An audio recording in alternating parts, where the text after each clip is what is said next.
আসসালামু আলাইকুম। আশা করি সবাই ভালো আছেন। আজ আমরা রান্না করব মুরগি, আলু দিয়ে মুরগি রান্না।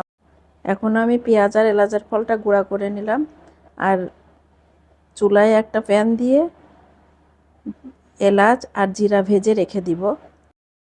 এখন আমি কড়াইটা চুলায় দিয়ে দিয়েছি, তেল দিয়ে এখন আমি আলুটা ভেজে নিব। আলুটা একটু হালকা লাল লাল করে ভেজে রেখে দিব। আলুটা ভেজে দিলে মজাই লাগে, ওজন্য আলুটা আমি একটু ভেজে দিব। আলুর মধ্যে একটু হলুদ আর লবণ দিয়ে দিব, দিয়ে একটু ভালো করে ভেজে নিব। একটু হলুদ লবণ দিলে কালারটা সুন্দর আসবে। আমার আলুটা প্রায় ভাজা হয়ে গিয়েছে। এখন আলুটা তুলে ফেলব। তুলে ফেলে এই কড়ার মধ্যে আবার তেল দিয়ে দিব। তেল দিয়ে তারপরে পেঁয়াজ দিব। আলুটা আমি এখন তুলে নিলাম। এখন এর মধ্যে আর একটু তেল দিতে হবে, মুরগিতে তো অত অল্প তেলে হবে না। তেল দিয়ে তারপরে আমি পেঁয়াজটা দিব। পেঁয়াজ আমি কোনো মাপ দেইনি, আমার হাতে প্রায় 2 মুঠো পেঁয়াজ আমি দিয়ে দিয়েছি। এরপরে প্ল্যান্ট করা পেঁয়াজ দিব, তো এই জন্য একটু কম দিয়েছি। তারপরে কম হয় নাই। এবার দারচিনি দিলাম, লবঙ্গ দিলাম কয়েকটা, তেজপাতা দেবো 2-3টা, দিয়ে একটু লাল লাল করে ভেজে নিব পেঁয়াজটা। ভেজে নিয়ে তারপরে বাকি মশলাগুলো দিব। এখন আমি স্বাদ অনুযায়ী লবণটা দিয়ে দিব।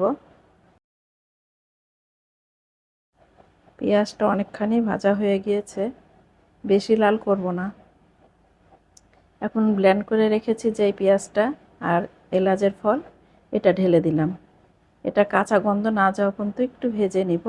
এরপর রসুন আর আদা দিয়ে দিব।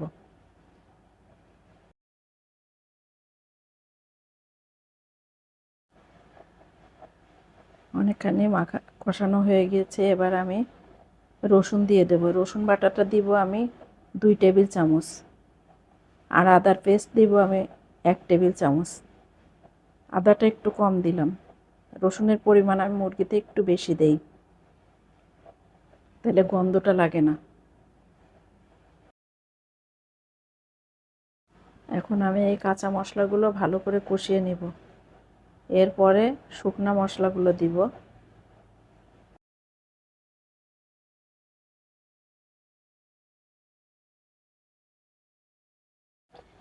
চা চামচের 1 চামচ আমি হলুদের গুঁড়া দিয়ে দিব। আমার চামচের সাইজটা একটু বড়, তাই 1 চামচে হয়ে যাবে। এরপরে এখন দিব মরিচের গুঁড়া। মরিচের গুঁড়াটা দেব 2 চা চামচ। ধনের গুঁড়া দিব 2 চা চামচ। জিরার গুঁড়াও দেব 2 চা চামচ। মুরগি যেহেতু একটু বেশি ছিল, তাই মশলাটা একটু বেশি দিলাম।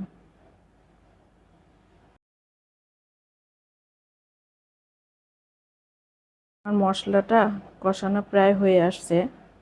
আমি জিরার গুঁড়া আরেকটু দিলাম পরে। এখন আমি ঢেলে দিব মুরগিটা। মুরগিটা ঢেলে দিয়ে এবার কষাইতে হবে।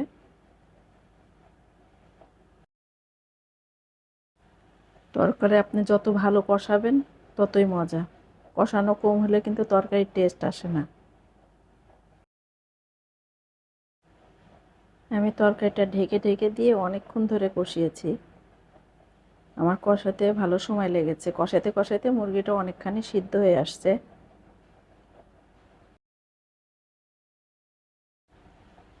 জানি মুরগি সবাই এইভাবেই রান্না করে, কেউ একটু মশলা অন্যরকম দেয়, আমি একটু অন্যরকম দেই, এটাই ডিফারেন্স। মুরগি রান্নার নিয়ম একই। এখন আমি আলুটা দিয়ে দিলাম।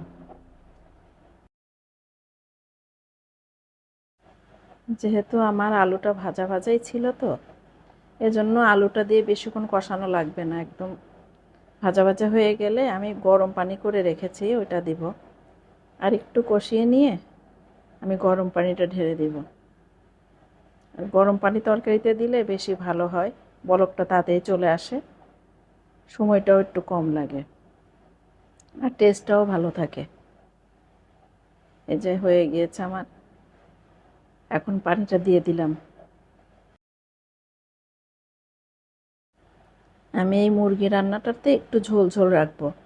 আমার ছেলের ঝোল পছন্দ, যে কোনো তরকারিতে তার ঝোল লাগবে, ভুনা তরকারি তার মোটেও পছন্দ না, এজন্য ঝোল ঝোল রাখতে হবে। এখন আমি জিরা বাটাগুলো দিয়ে দিলাম, শুকনা করে যেটা বেটে রেখেছিলাম ভেজে, ওটা আমি এখন দিয়ে দিলাম। এটা দিলে মুরগির টেস্টটা আরও বেড়ে যায়। আমার মুরগি রান্নাটা হয়ে গিয়েছে, এখন আমি পরিবেশন করে দেখাবো। আর আমার ভিডিওগুলো যদি আপনাদের কাছে ভালো লাগে অবশ্যই লাইক শেয়ার সাবস্ক্রাইব করে আমার পাশে থাকবেন। আল্লাহ হাফেজ।